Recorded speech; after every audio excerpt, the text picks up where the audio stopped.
What if I told you that the life you're living is nothing more than a distorted reflection of your own thoughts?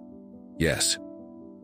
What you think, deep in your mind, is either shaping you or destroying you. The mind can be your salvation or your greatest executioner, because as long as you're not in control, your mind will keep dragging you exactly where you don't want to go. This video isn't just a reflection, it's a warning, an urgent call to wake up and face what's really happening inside you. Today, I'll show you how your thoughts are sculpting, minute by minute, the reality you live in. And even more importantly, how you can change that reality from the root. Through Stoic wisdom, you'll discover how to master your mind, how to completely transform yourself, and forge from within a version of you that doesn't break under pressure. Get ready, because what you're about to learn isn't comfortable, but it is necessary. It's time to look your mind in the eye and take the reins. Before we begin, let me tell you Damian's story, because it's not always about someone weak who needs to find their strength. Sometimes, it's about someone strong who didn't realize they were slowly losing control of their mind. Damian was a personal trainer, not one of those who post motivational quotes all day, but the kind who truly believed in effort, discipline, and mental toughness. His motto was simple: it's all in your head. He'd say it to his clients every time they felt like giving up. Your body can take more than you think. The problem is your mind. And he was right. The problem is the mind. Only one day, the problem was his own. At first, it was small things. He'd forget a routine. He wasn't sleeping well, but brushed it off. He started losing motivation and blamed himself in silence. And every time that happened, his mind would hit back hard. Stop whining, you're weak. No excuses. Toughen up. Getting soft now? Keep training. It was like having a drill sergeant inside his head, and that sergeant never slept. Until one day, right in the middle of a session, his mind just went blank. He couldn't remember which set came next, what to say, or even why he was there. All he could feel was a crushing pressure in his chest, like he was trapped inside his own body. That day, he didn't say a word. He finished his shift as best he could, went home and thought, "I'm exhausted. It'll pass tomorrow." But it didn't. And over the following days, he began to live a brutal contradiction. His body was still strong, but his mind couldn't take it anymore.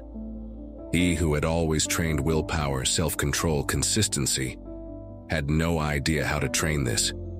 He didn't know how to quiet what was happening inside his head. And the worst part? His mind didn't help. It pushed him deeper. You're failing. If you can't handle this, you're worthless. Everyone can see it. And that's when he hit rock bottom. One night, desperate to find something that could make sense of what he was feeling, he stumbled upon an old forum where someone mentioned a book, Meditations. It said it was written by a Roman emperor trying not to lose his mind in the middle of war. Damian, not really knowing why, bought it. And on one of those nights where insomnia felt endless, he read a sentence that broke him inside. The happiness of your life depends on the quality of your thoughts. Marcus Aurelius. That line pierced through him like a needle, because his whole life he had tried to control his body, without ever tending to the thoughts that were steering it from the inside. And he realized that no matter how resilient his body was, if his thoughts were chaos, if his mind was full of noise, no amount of strength would be enough. So, for the first time in his life, he changed his approach. He started training his mind, not with harshness, but with awareness. He began noticing what he thought before acting, writing down what he felt each night without judging it, recognizing that even the strongest can break if they don't listen to what their mind is screaming. Today, Damian is still a trainer, but he no longer sells strength. He teaches presence. He doesn't repeat empty phrases anymore. He teaches his clients something no one tells them, that true discipline isn't just about doing reps in the gym. It's about choosing the thoughts that guide you in the middle of chaos. And if you're here, maybe you're in that same place, strong on the outside but drained on the inside. Maybe you believe you can handle it all, but your mind is calling for help. And let me tell you something. You don't need to fall apart to start over. You just need to listen. Because as Marcus Aurelius said, our life is what our thoughts make it. And if that's true, then your next thought could change everything. This video is here for that, to help you take control from within. Shall we begin? If this content is bringing you value, consider subscribing and becoming an exclusive member to access unique benefits. And tell us in the comments, what thought are you going to transform today to start changing your life? Or simply write, I'm a Stoic. Today I take back control of my mind. That will be your commitment to yourself. 1. Your mind decides everything. Imagine your mind was a movie camera. But not just any camera. One with an invisible automatic filter that changes all the colors without you even noticing. Sometimes it darkens everything. Other times it oversaturates to the point where you barely recognize what's in front of you. The strange thing is, you're not watching the real movie of your life. You're watching what your mind allows you to see. You don't see the world as it is. You see it as you are inside. Are you the kind of person who wakes up, sees that it's cloudy, there's traffic, and immediately thinks the day's going to be a disaster? That just one small setback is enough for you to assume everything's going to go wrong? Then listen closely. No, it's not the day. It's your mind writing the script before the movie even starts. And that's not a small thing. That automatic way of interpreting what happens to you shapes how you feel, how you act, and most of all, who you're becoming. Because yes, even if you don't realize it, you're becoming what you think. Neuroscientist Andrew Huberman explains this clearly in his podcast. He says there's a sort of mental filter that determines which parts of reality you'll notice and which ones you'll completely ignore. If you wake up thinking, everything's going to go wrong today, that system will start hunting for proof. You see your boss's serious face and think, there it is. Something's off. Someone doesn't reply on WhatsApp and you assume, they're mad at me. What Huberman says is that, if you want to change your life, you need to start by directing your attention. For example, if you decide your keyword today is clarity, you know what your brain will do? It'll begin filtering everything you experience through that intention. You'll start to look for clarity. You'll start to notice opportunities to act with more focus. And that, even if it sounds simple, completely transforms the way you move through the world. When Epictetus said, "Men are not disturbed by things, but by the views they take of them," he wasn't wrong. This man had been a slave, later a philosophy teacher. His life was anything but easy. But he had a practice. Whenever something seemingly negative happened, he paused to question what it actually meant. He didn't react on autopilot. He gave himself space to choose which thought to keep. And do you know what happened when he did that? What could have broken someone else made him stronger. Every time I talk about this, I think of someone very close to me. Maybe too close. Not a week goes by without something small ruining their day. One time he was at home, everything peaceful, and suddenly he thought, what if my daughter loses her job? No one had said anything, no signs, but his mind was already off and running, building scenarios, drawing conclusions. And just like that, he couldn't even enjoy the coffee in his hand. He stopped reading, stopped smiling, all because his mind had taken him down a road that didn't even exist.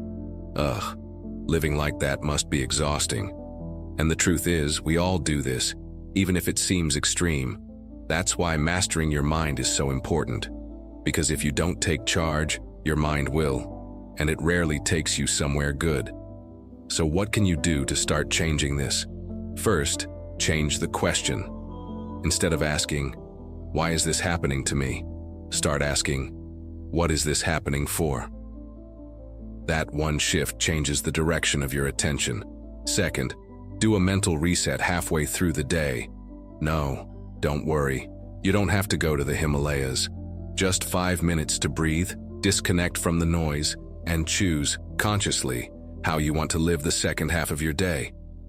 Or are you really going to tell me you don't have 5 minutes for yourself in 24 hours?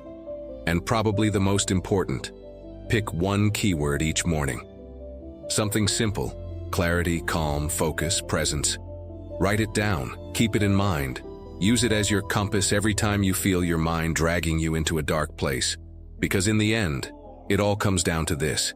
If you don't choose your thoughts, they'll choose you. And they'll shape you without you even realizing it. So tell me, what if the problem wasn't what was happening to you, but how you were interpreting it? Maybe you don't need everything around you to change. Maybe you just need to adjust the filter you're using to see your life. Because right there, that's where your true power begins. 2. Get out of scarcity now.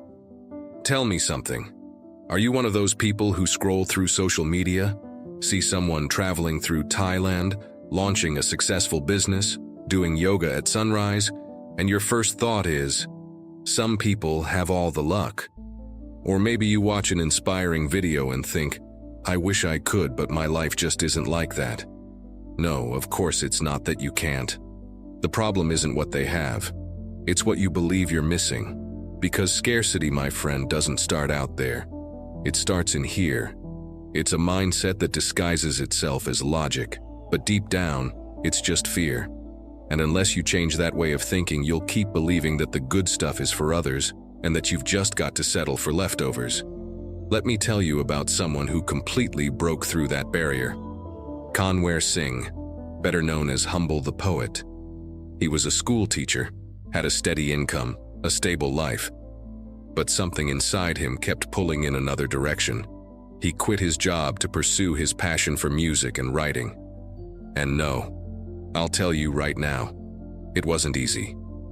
He went broke, ended up in debt, full of doubts, constantly afraid he wouldn't make it. For a long time he thought, this just isn't for someone like me.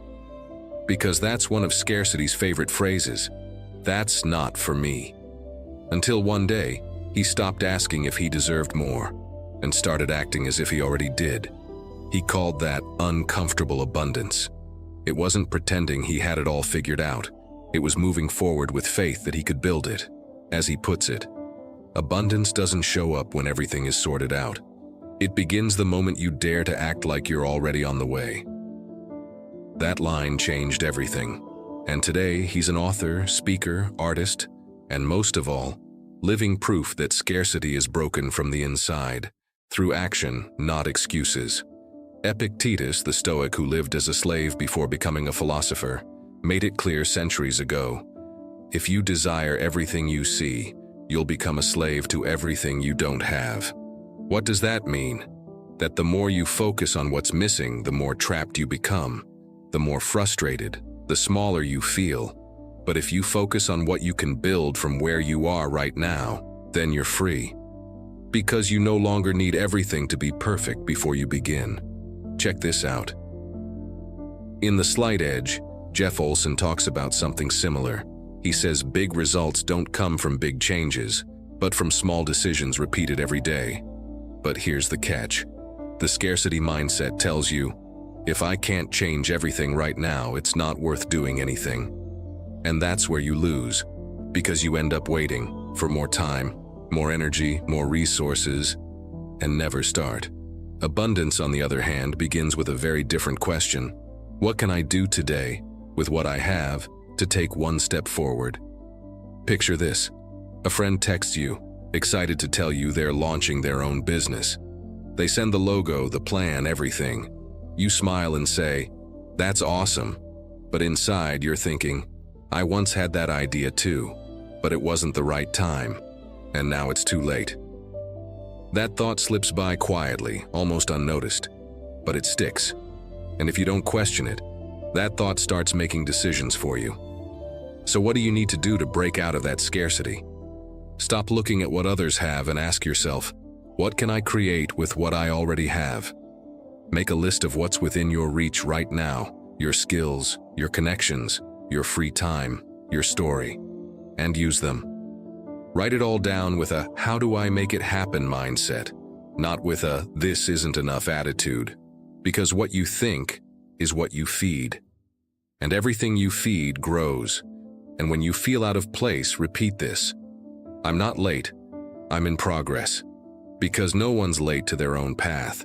The important thing is to move, even if the first step is small, Even if it's uncomfortable, life isn't a store with limited stock. It's a buffet. But if you don't get up from your seat, you're going to stay hungry. So get up. Think differently. Act differently. And you'll see how your mind, little by little, stops limiting you and starts setting you free. 3. Think like a winner. Picture a Formula One driver at the starting line, hands on the wheel, eyes locked on the light, and fully aware that in just a few seconds the entire race is on the line. But the most important thing at that moment isn't the car, the speed, or the track. The most important thing is what he's thinking right before hitting the gas. Because if, in that instant, his mind says, "I'm not ready," "They'll pass me at the first turn," or "I'm not as good as the others," he's already lost. And no, he didn't lose because he lacked talent. He lost because he didn't think like a winner. The great drivers, the ones who make history, don't wait to win to believe in themselves. They hit the track as if victory already belongs to them, not out of arrogance, but because they understand something most people miss. The mind drives first. The rest just follows. And don't think this is some new concept or only true for high-performance athletes. Nearly 2,000 years ago, a Roman emperor already had this figured out. Marcus Aurelius had it etched into his soul. In Meditations, he wrote, "The soul becomes dyed with the color of its thoughts." And that wasn't just poetry, it was survival. Think about it. He was emperor of the most powerful empire in the ancient world, with wars at the borders, betrayals around every corner. Do you really think Marcus Aurelius could afford to think like a loser? Of course not. He trained his mind every day to be filled with strength, composure, clarity. He thought like a leader because he needed to be one. Now imagine this. You've got a job interview. You've been preparing for days and you know you have a lot to offer. But as you walk into the building, your thoughts shift. You're suddenly more worried about your sweaty palms, about stuttering, about whether they'll notice you're nervous. And just like that, your mind has already put you on defense. And it's not that you're not capable, it's that you're acting like an imposter instead of thinking like someone who deserves to be there. And I'm not making this up. Neurologist Ethan Kross, author of Chatter, studied how we talk to ourselves, and what he discovered is powerful. People who, in moments of pressure, spoke to themselves like their own coach, in third person like, "You've got this, breathe, focus," performed better. They thought more clearly, made better decisions. And not only that, they also handled stress more effectively. So now tell me, do you want to think like a winner? Then here are 3 simple keys to start training that mindset. First, think, if you were a modern-day Stoic, how would you handle that job interview? You'd probably arrive a few minutes early, go to the bathroom, close your eyes, and take a deep breath. And instead of telling yourself, "I hope they don't notice I'm nervous," you'd repeat something more worthy of Marcus Aurelius. Do what nature requires of you. In other words, give your best, and let the outcome fall where it may. Second, before any challenge, visualize yourself as if you've already lived it. How would you walk if you knew you were the one they'd chosen? How would you speak if you believed you were the perfect fit for that position, that project, that change? Start there. And finally, right before taking action, use affirmations like your own personal coach would. Not empty phrases, but words with purpose. Say things like, "Let's go. You're not the best yet, but you're getting closer." My friend, I'll leave you with a phrase you should never forget. Act as if you already were who you want to become, and you'll end up becoming it. Because yes, what you think, what you tell yourself, what you visualize, that's what starts to shape not only what you do, but who you are. Mastering your mind is the starting point of everything. Because if you don't take control, your mind will, and you might not like where it takes you. Now tell us, what would your phrase be if you started thinking like a winner today?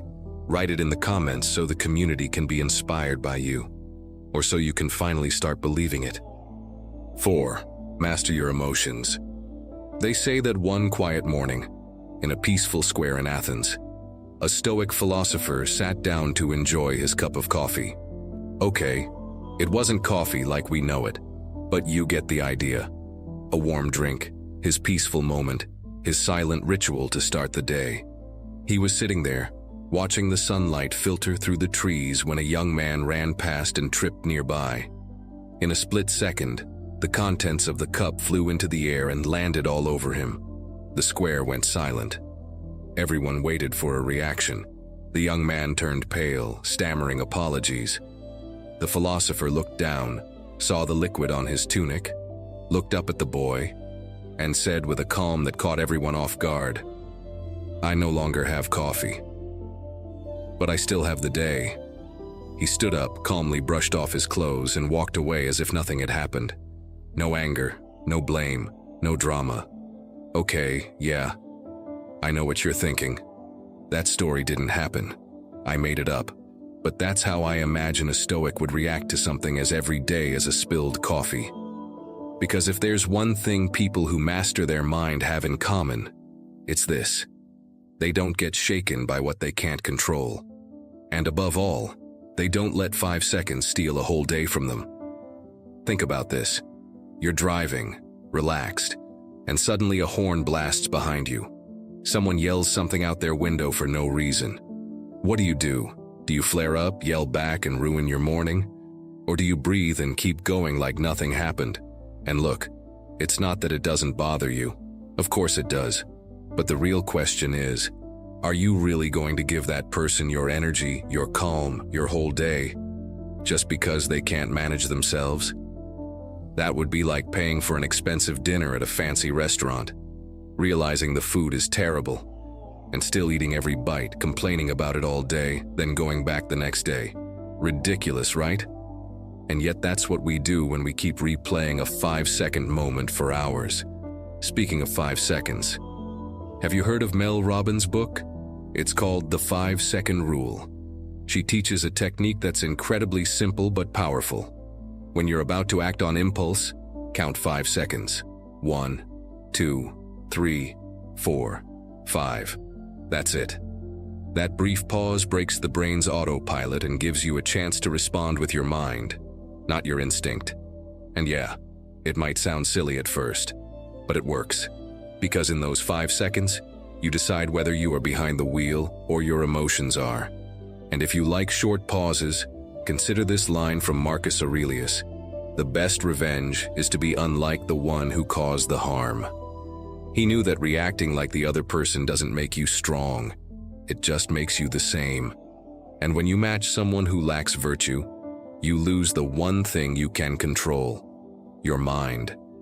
Wondering how you can master your emotions instead of being ruled by them? Then here are 3 things you can start doing today. First, every time something triggers you, count 5 seconds before you say or do anything. Just 5.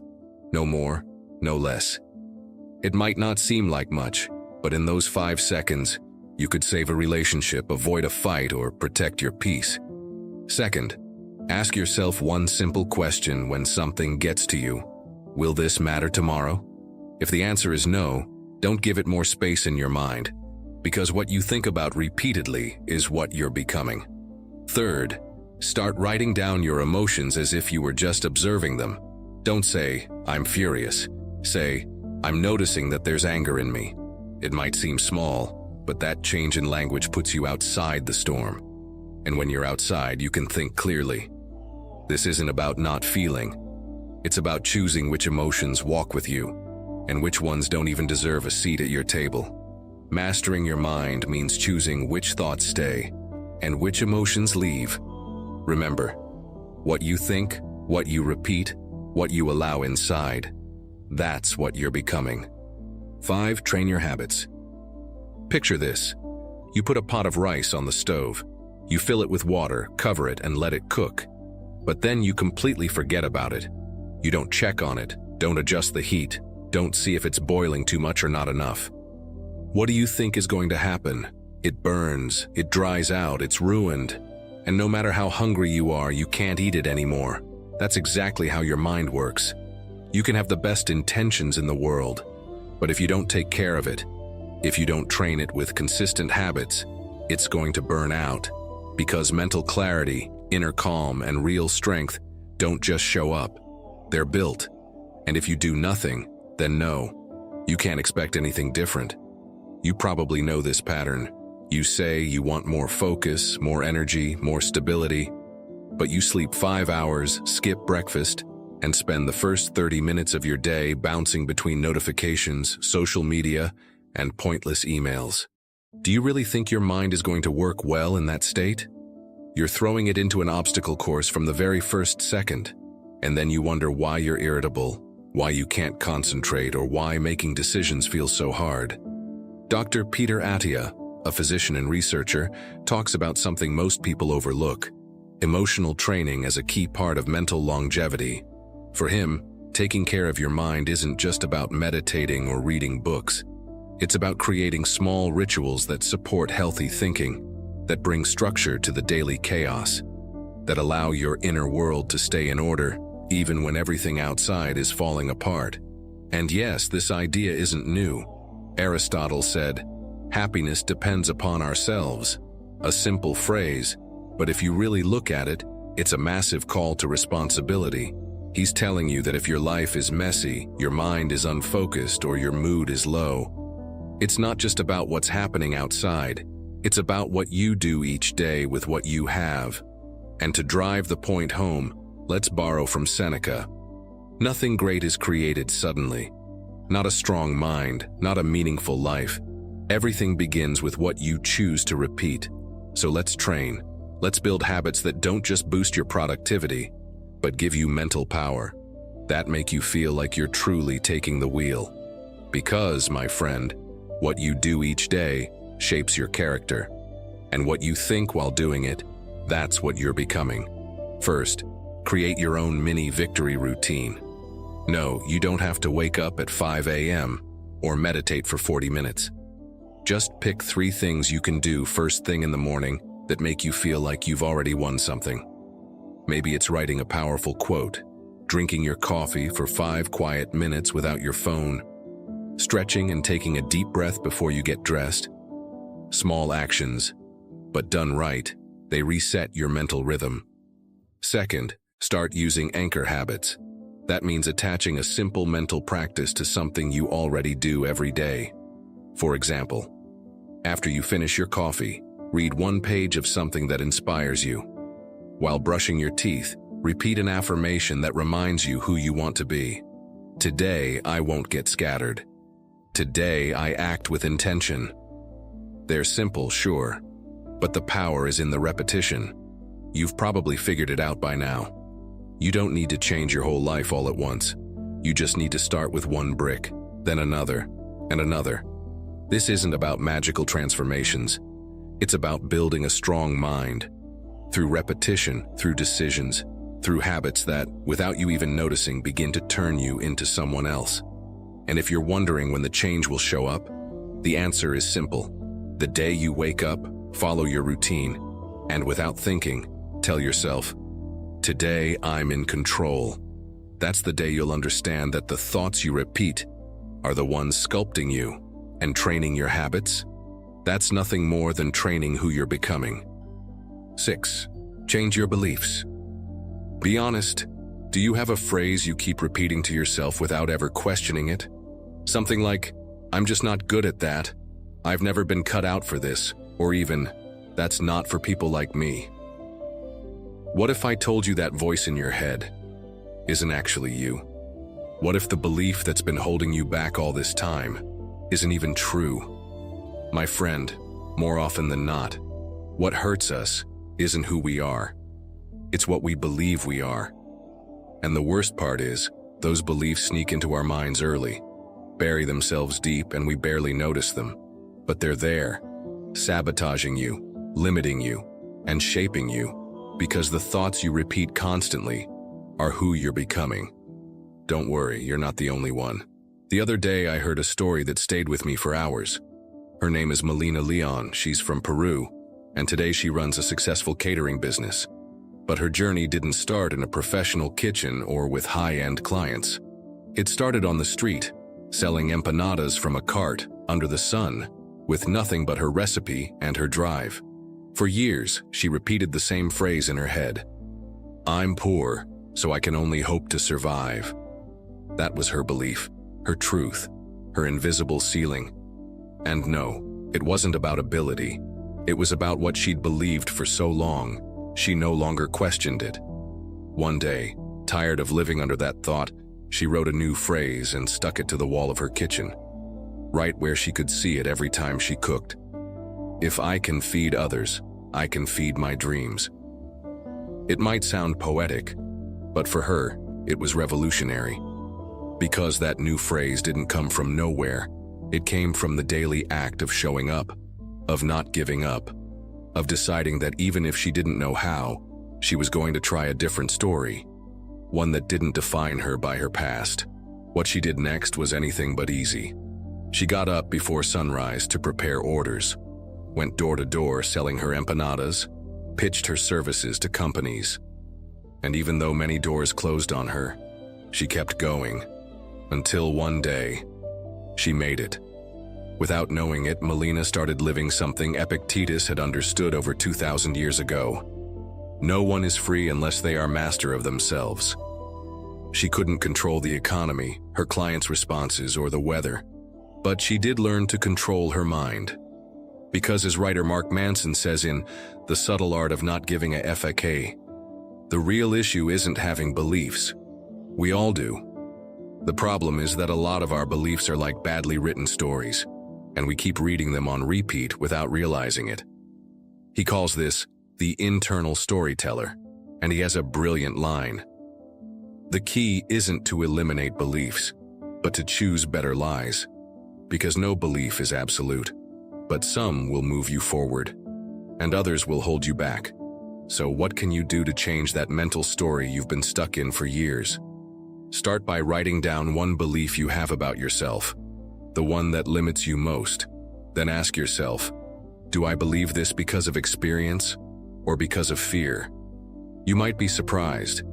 Next, swap "I'm not like that" for a simple possibility. What if I just tried it for 1 week?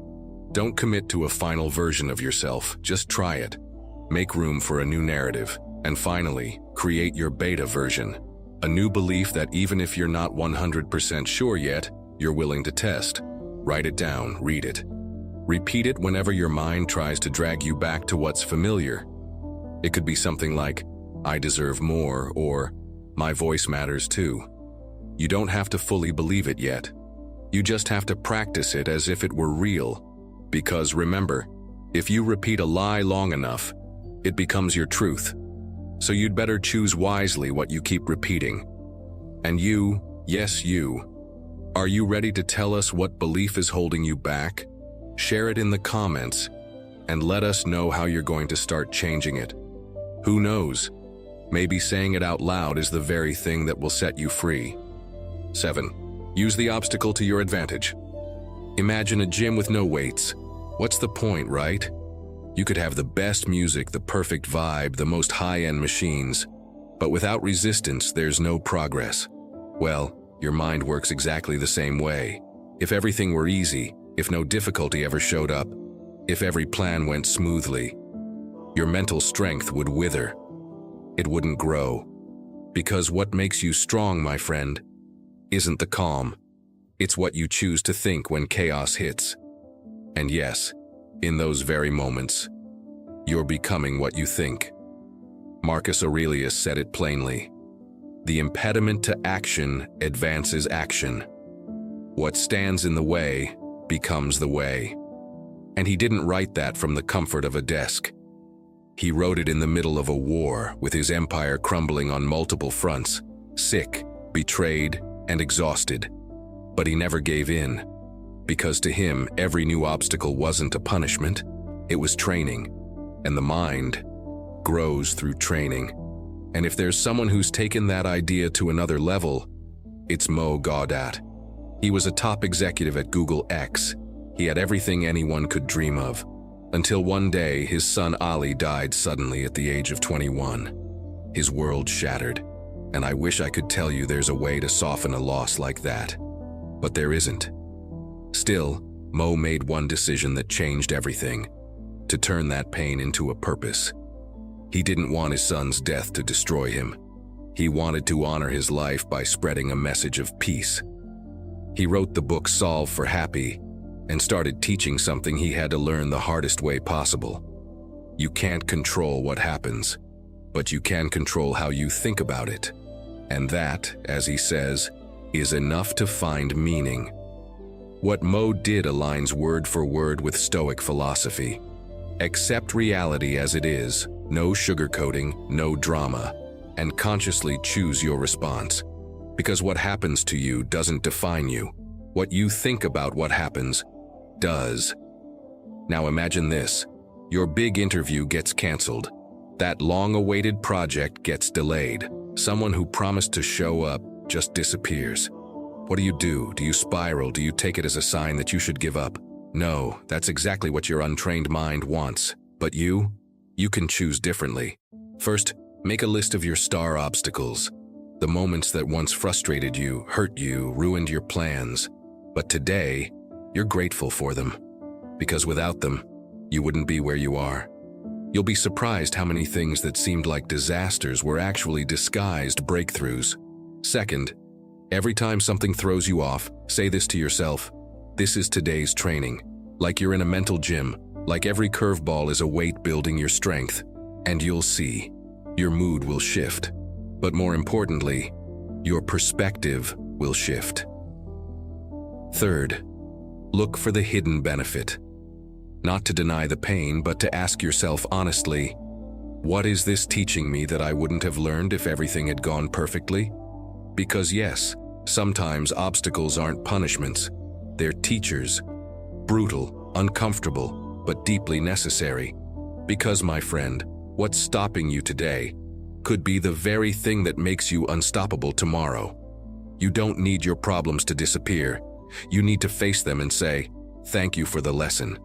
Because if you learn to use the obstacle to your advantage, then every fall becomes momentum.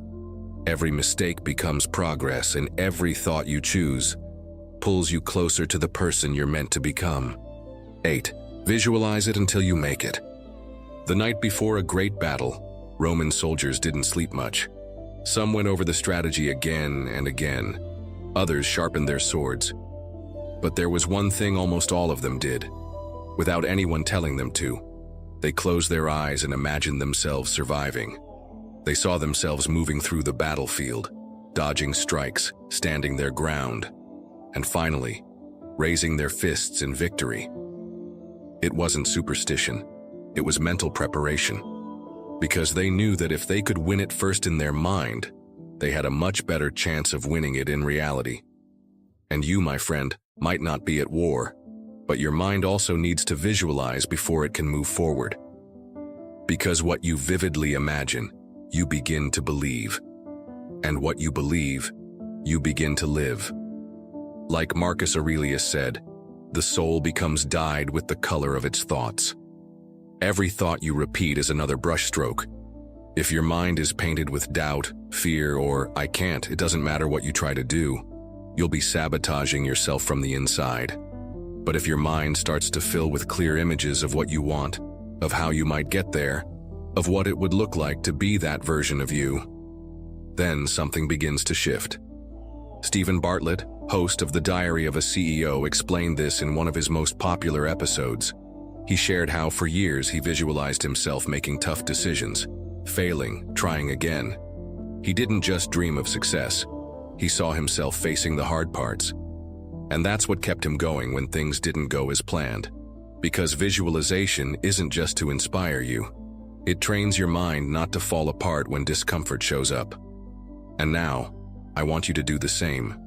But not with empty phrases like, I visualize myself as a millionaire on a beach. No, I want you to really see yourself. Close your eyes and imagine your life 5 years from now, on a normal day. Not a dream scenario, just your routine. What time do you wake up? What kind of work do you do? What things do you not do anymore because you've grown? Who is the version of you living that day? If you do it right, you'll feel something shift inside you, like that future is actually possible, because deep down, it is.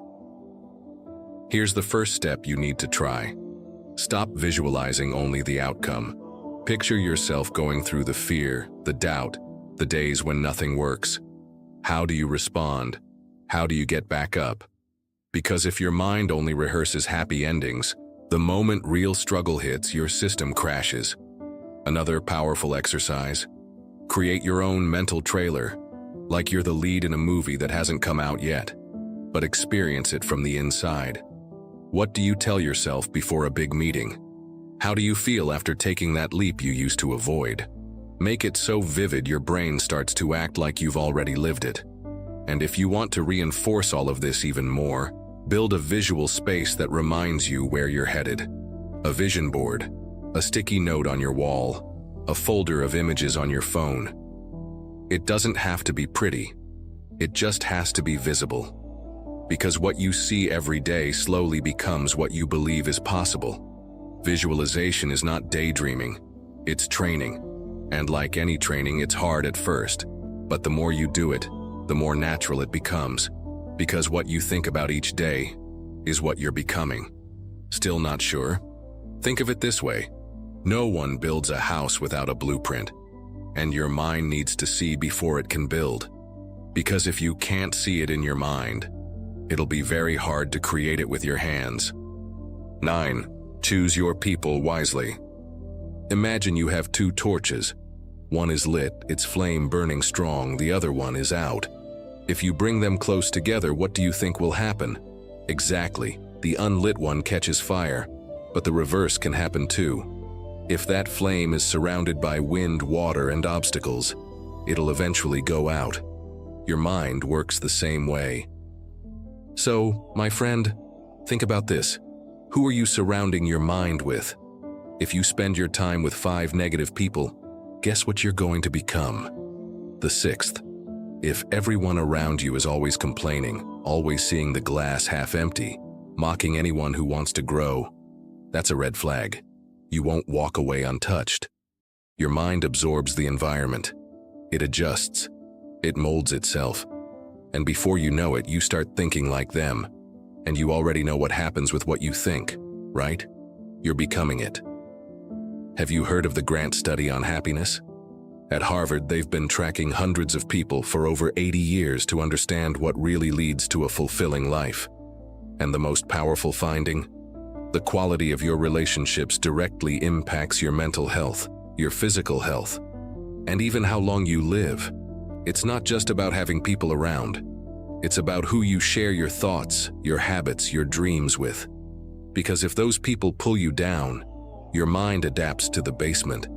And you've definitely felt this in your life. Imagine you decide to start reading before bed every night. You tell your friends and they say, "You? What? Trying to be all intellectual now?" Or you say you're going to stop drinking on weekends and they laugh, "Wow, you got boring fast." Or you share your idea for a business and they instantly respond, "So-and-so tried that and totally failed." See what's happening? You don't need enemies. Sometimes being surrounded by people who mock your effort to improve is enough to make you quit. Little by little, without even noticing, you stop trying. Epictetus, never one to sugarcoat things, said we should avoid talking too much with ordinary people. Otherwise, we'll become ordinary ourselves. And he was right, wasn't he? It's not arrogance, it's protection. Because your mind is like a plant. Put it in a dark, stale corner with no light, and it won't grow. But give it sunshine, space, fresh airs, and it'll thrive. And just for fun, picture Epictetus in a WhatsApp group full of absurd memes, daily complaints, and conspiracy theories about bread being part of a global plot. How long do you think he'd stay in that group? Not long. He knew every conversation is nourishment. And if you want to perform well, you don't feed yourself junk. So here's what I suggest. Do a quick social audit. Write down who you talk to the most each week.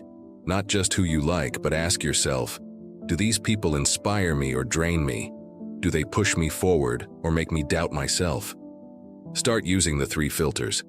Every time you join a conversation, ask, does this help me grow? Does it bring me peace? Does it make me laugh with purpose? If it doesn't check at least one box, maybe it's not worth your energy. And if your immediate circle doesn't yet include people who elevate you, no problem. Find creators, books, podcasts, online communities that connect you with that energy. You don't have to meet them in person. What matters is what they spark in your mind. Even a video like this one can be that push you're not getting at home. In the end, it's about having better conversations, the kind that light you up, shake you awake, remind you what you're capable of. Because what enters your mind is what eventually comes out of you. So be honest, do you have someone in your circle who no longer helps you grow? What conversation do you need to have with yourself about that? Tell us in the comments.